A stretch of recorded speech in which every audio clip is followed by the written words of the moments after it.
بسم الله الرحمن الرحیم. السلام علیکم ورحمت الله وبرکاته. نن به انشاءالله د هدایت النحو درس نمبر 55 شروع کو. متاسې د اسم غیر منصرف اسباب شروع کړي وو. په هغو اسبابو کې مو د الله په توفیق سره عدل مع الاقسام مع التعریف مع المثالات ټول بحث پکې وکړه. نن به د هغه نحو اسبابو نه وصف شروع کو. اما الوصف فلا يجتمع مع العلمية اصلا وشرطه ان يكون وصفا في اصل الوضع فاسود وارقم غير منصرف وان صار اسمين للحية لإسالتهما في الوصفية واربع في مررت بنسوة أربع منصرف مع أنه صفة ووزن الفعل لعدم الإسالة في الوصفية. ترجمه ته بغویک شو. اما الوصف هرچه وصف ده فلا يجتمع مع العلمية دا د علمیت سره هرگز نه جمع کیږي اصلا بالکل. وشرطه او د شرط شی ده د وصف شرط شی ده ان یکون وصفا فی اصل الوضع چې دا به په اصل وضع کې وصف وي. فاسود و ارقم پس اسود او ارقم چې ده غیر منصرف دا غیر منصرف دی.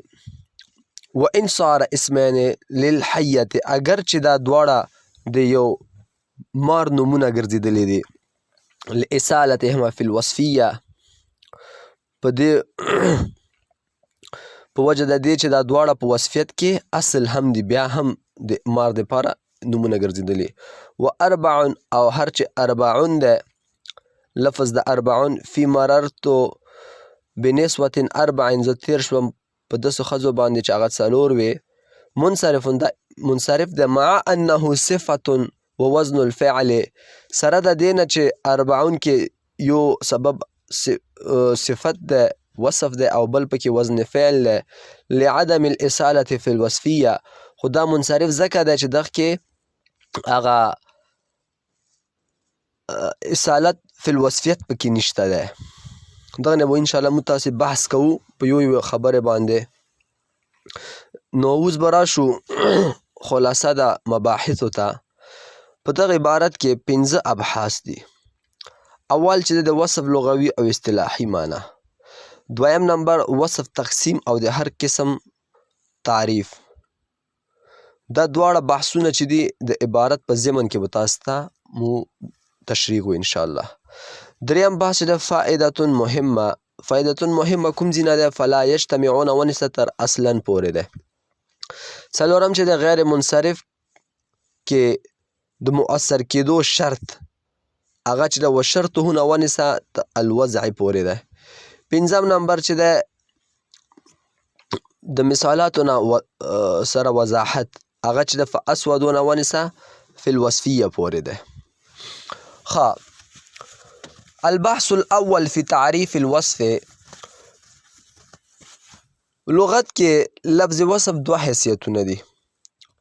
یو په معنا د مصدر سره نو بیا معنا یې کیږي بیانول، او که اسم جامد شي نو بیا معنا یې ده ښه. که مصدري معنا خلو نو بیانول، او که اسم جامد معنا یې خلو نو ښه. او په اصطلاح د وصف کې هم دوه معنی دي. اوله معنا یې شی ده اصطلاحي تعریف اول شی ده وصف هغه تابع ده چې یوې داسې معنی باندې دلالت وکړي چې هغه په مطبوع کې وموندلی شي یا د هغه په متعلق کې وموندلی شي. لکه رجل عالم. اوس رجل عالم، عالمون دا وصف ده. نو دا عالمون داسې معنا باندې دلالت کوي چې د ده په مطبوع هغه رجل چې ورته مطبوع دی دا رجل ورته تابع دی نو مطبوع کې دا معنا وموندلی شوه. یا مو ووایو چې د ده په متعلق کې وموندلی شي نو د دې مثال چې دی رجل عالم ابوه. دلته عالمون وصف دی. د رجلون کې خو علم نشته ده، خو د رجلون متعلق ابو هغه کې دا علم دا وصف پروت دی. خو دا خو اول تعریف شو. دویم تعریف د وصف شی دی هر هغه اسم دی چې یو ذات مبهمه باندې دلالت وکړي او په دې کې یو نه یو صفت اعتبار وي لکه احمر، اسود وغیره وغیره.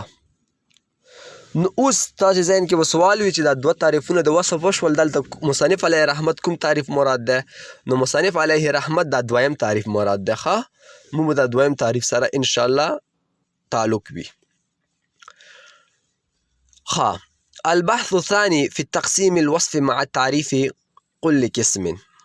اوس به تقسیم د وصف ته راشو. نو اوس موږ وویل چې دلته د مصنف علیه رحمت دویم تعریف مراد ده، یعنی وصف هر هغه اسم ده چې په ذات مبهمه باندې دلالت وکړي. صحیح شه؟ او په دې کې یو نه یو صفت اعتبار شوی وي. نو اوس د دغه تعریف مطابق موږ د وصف تقسیم کوو. یو وصف اصلی ده او بل وصف عارضی ده.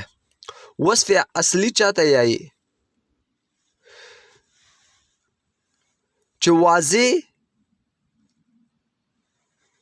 دغه وصفي معنی دپاره وضع کړی وي. وصف اصلي هر هغه وصف دی چې واضح د لره وصفي معنا دپاره وضع کړی وي لکه احمر، ابید. او وصف عارضي هر هغه وصف دی چې واضح وصفي معنا دپاره نه وي وضع کړی، لیکن چې کله هغه په کلمې استعمال کې راشي نو بیا هغه وصفي معنا ورکړي. دا پکې فرق شو.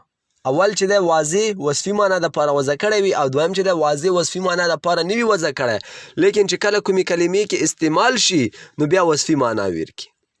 لکه اربعون، مررت بنسوة اربعین. زه تیر شوم په داسې ښځو باندې چې هغه څلور دانې وي، یعنې هغوی وصف شوی وه څلور وي. ښه نو وصف اصلي بیا په دوه قسمه دی.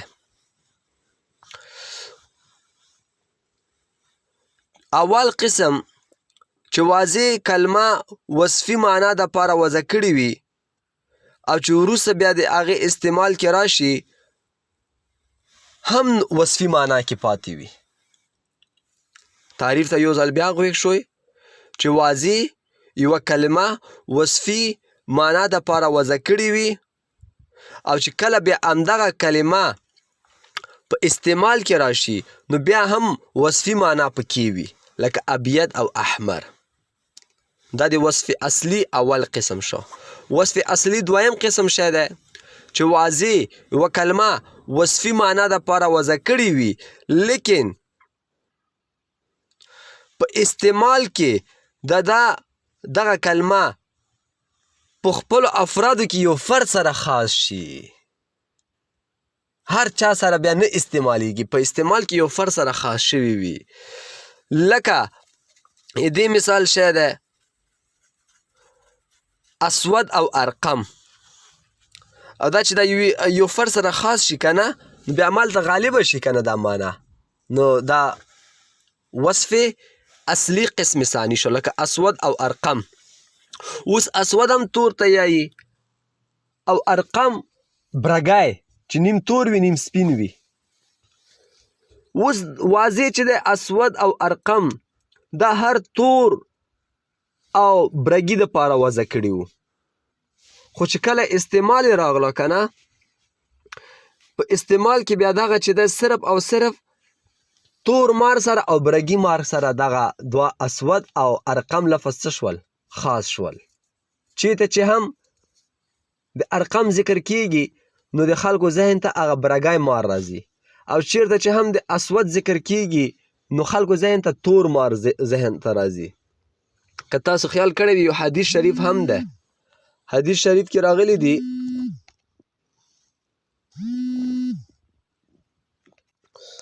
حدیث شریف ده رسول الله صلی الله علیه وسلم فرمایي امر بقتل الاسودین، یو ده الحیه او بل ده والعقرب صحیح شه. اوس نبي علیه السلام ویلي دي چې تاسې 2 تور شیزونه څه کوئ؟ قتل کوئ. اوس قتل تور خو مطلقې چې ذکر شي هر تور انسان هم تور کیدی شي، دیوال هم تور کیدی شي، هر څه تور کیدی شي. نو موږ به هر یو تور مړ کوو؟ نه، دلته دا اسود چې دی اصل کې خو وصفي دی. واضح دا چا دپاره وضع کړی وه؟ واضح دا د وصفي معنا دپاره استعمال کړی وه، خو چې کله دا په استعمال کې راغله کلمې کې د استعمال راغه، نو دا په هغه خپل ټول مطلقو افرادو نه یو څو خاص افرادو سره څه شه؟ خاص شه. نو هغوی کې د استعمال غالب شه چې هغوی کې یو دانه مار دی. همدارنګې ارقم هر برګی شی کیدی شي، انسان هم برګی کیدی شي چې کله پیس بیماري ورته ولګېږي. همداسې ته خپل هم یو څیز ته تور او سپین رنګ ویر کې برګی به شي. نو واضح چې دی ارقم برګی معنا هر چا دپاره وضع کړی وه، خو چې کله استعمال راغه په خپل خاص افرادو کې دا څه شوه؟ دا معنا غالبه شوه، نو همهغوی سره دا نوم خاص شوه. نو دا 2 قسمه ماران دي، یو تک تور مار دی او بل برګی مار دی. ښه، دا خو تقسیم هم وشو الحمدلله. اوس به راشو البحث الثالث فی فائدة مهمه. دې ځای کې مصنف علیه رحمت فلا یجتمعون ونسه تر اصلا پورې یوه فایده ذکر کړې ده چې وصف چې دی علمیت سره نشي جمع کېدی. ویلې چې وی کلمې کې که مو یایو چې دا غیر منصرف دی او دلیل شی درته چې دلیل دا دی چې دغه کې یو سبب علم دی او بل پکې وصف دی، نو دا ته بلکل په غلطه یې. نه، علمیت سره وصف ویلې نه جمع کېږي ځکه چې علمیت چې دی دا په ذات معین باندې دلالت کوي او وصف چې دی دا په ذات مبهم باندې دلالت کوي. او معین او مبهم دا دواړه د یو بل څه دي؟ ضدین دي، او ضدین په یو ځای کې نشي جمع کېدی. بیا به اجتماع د نقیضین راشي، د منطقیانو خبره. ښه، نو دغه وجې نه مصنف علیه رحمت څه ووی؟ فلا یجتمعو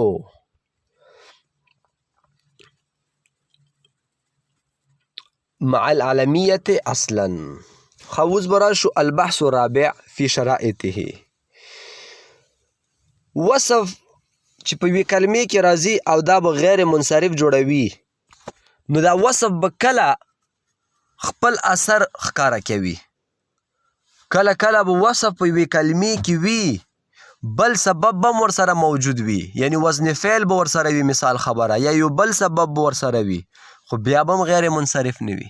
تاسو ته به خلک ووایي چې ملا جانه وکسه دا مثال کې یو وصف دی او بل پکې وزن فعل ده، مثال خبره، یا بل پکې بل کوم سبب دی. دا خو په کار ده چې ته غیر منصرف وایې او موږ بیا هم منصرف یایو. نو که چا هدایت نحو ویلي وي به جواب ورکړي چې قربان بلکل دلته پکې 2 سببونه شته دي، خو دا یو سبب چې وصف پکې دی، نو دلته د وصف هغه خپل اثر نه دی ښکاره کړی. وصف چې کله خپل اثر ښکاره کړي نو بیا به دا غیر منصرف جوړیږي. وصف خپل اثر ښکاره کولو دپاره، یعنی وصف د مؤثر ګرځېدلو دپاره یو څو شرایط دي. اوس به مو هغه شرطونه ویایو. ښه، وصف یوه کلمه غیر منصرف جوړولو کې به کله مؤثر کیږي چې کله اصل وضع کې وصف وي، دا چې دا وصف په خپل اصل وضع کې څه وي؟ وصف وي. که په اصل وضع کې دا وصف نه وه، یو بل څه وجې نه وصف ګرځېدلی وه، نو دا بیا کلمه غیر منصرف نشي جوړولی. ښه، اوس به تاسو یې چې په اصل وضع کې دا څنګه وصف وي، یعنی واضح دا کلمه داسې معنی دپاره وضع کړې وي چې هغې کې وصفیت وي او وروسته پکې هم همدا معنا وي یا نه وي، خو بیا هم دا اصل واضح د څه دپاره وضع کړی وي؟ د وصفیت دپاره. که چېرته کومه کلمه داسې وي چې هغې ته وصفي معنا را عارضه شوي وي، صحیح شه، او واضح په اصل وضع کې د وصف دپاره نه وي وضع کړی، نو هغه به بیا کلمه غیر منصرف جوړولو کې منصرف نه وي. نو اوس به تاسې انشاءالله پوه شوي وئ. د دویم چې دی چې موږ یایو که نه چې واضح په اصل وضع کې هغه وصف دپاره نه وي وضع کړي، نو دا بیا لږ کمزوري وي. چې کمزوري شي نو هغه کلمه غیر منصرف نشي جوړولی. او چې کوم یو وصف واضح په اصل وضع کې وصف دپاره وضع کړي وي نو هغه قوي وي، نو هغه کلمه غیر منصرف جوړولی شي.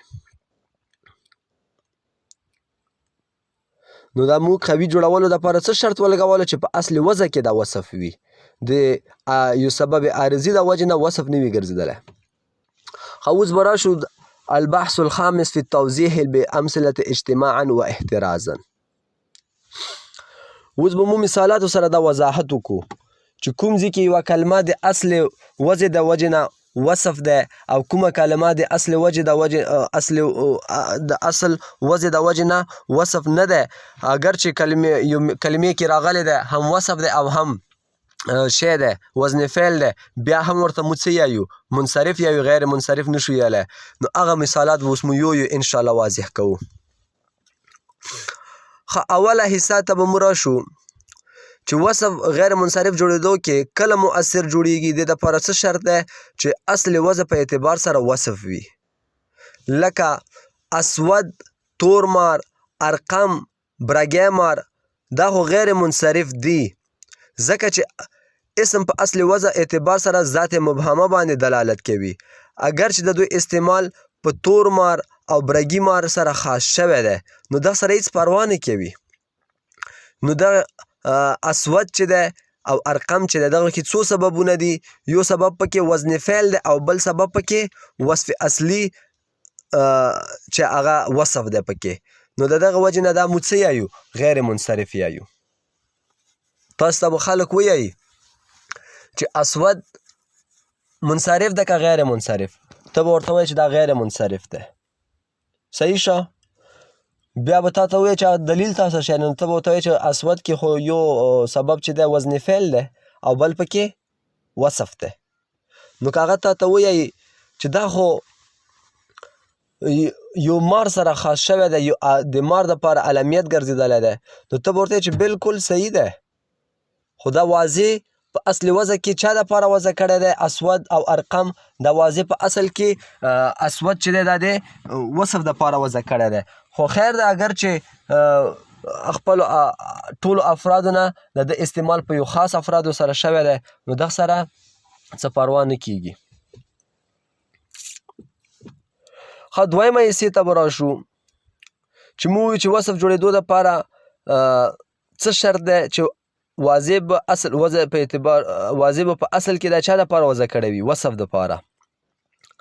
او که چېرته وصف عارضي د وجې نه هغه وصف ګرځېدلی وي نو بیا هغه کلمه کې غیر مؤثر کلمه چې د غیر منصرف جوړولو کې مؤثر نشي جوړېدی. اوس هغه مثال به شی وي اربعون. اربعون لکه مررت بنسوة اربعین. تا ته به یو طالب ووایي چې ملا جانه اربعون کې خو یو وزن فعل دی او بل پکې هغه دی وصف، او ته یې چې مررت بنسوة اربعین، د اربعین خو غیر منصرف دی، تا پکې تنوین څنګه وویلې؟ نو ته به ورته څه جواب ورکوې؟ ته به ورته دا وایې چې موږ ویلي دي چې یو وصف کلمه غیر منصرف کله جوړوي چې واضح په اصل وضع کې دا وصف وضع کړي وي، او اربعین چې دی دا واضح په اصل وضع کې دا غیر منصرف دپاره نه وصف دپاره یې وضع کړی نه دی. هغه څنګه؟ هغه دارنګې چې اربعون چې دی دا معدود دپاره وضع شوی دی. چا دپاره وضع شوی دی؟ عدد معدود دپاره وضع شوی دی چې دریو نه بره وي او پنځو نه لاندې وي، نو هغه ته څه یلی شي؟ اربعون یلی شي. نو دا د وصفي معنا دپاره نه دی وضع شوی، خو لیکن دلته چې کله کلمې کې استعمال راغه مررت بنسوة اربعین، نو دلته پکې د استعمال د وجې نه پکې صفتي معنا پیدا شوه. او ترکیبي لحاظ سره د 40 دا د نسوتین دپاره څه جوړ شوی دی؟ صفت واقع شوی دی. زه تیر شوم په داسې ښځو باندې چې هغه د 4 وصف سره څه وې؟ موصوفې وې. یعنې هغوی کې صفت د چا وه؟ د 4 والي صفت پکې وه. نو دلته د استعمال د وجې نه پکې وصفي معنا راغله. هغه استعمال د وجې نه پکې یعنې استعمال ورته عارض شه، هغه عارضي معنا پکې وصفي راغله. نو اصلي وضع د وجې نه پکې وصفي معنا نه ده راغلې. نو دغې وجې نه دا غیر منصرف نه دی، دا بلکې شی دی، دا منصرف دی.